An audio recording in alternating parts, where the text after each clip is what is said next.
Flexing test on hand blender. This is the 180-degree movement in hand blender without supply. The angle in 180-degree, speed 120 rpm, cycle per minute 6 cycle per minute, total flexing 2000 on this sample. So supply cord is suspended vertically from the appliance and loaded so that the force of 10 Newton is applied.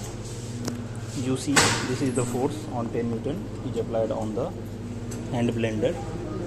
The oscillating members is moved through an angle 180-degree and back to its initial position. The number of flexing is 2000. The rate of flexing being 6 per minute. During test, the iron is not connected to the power supply.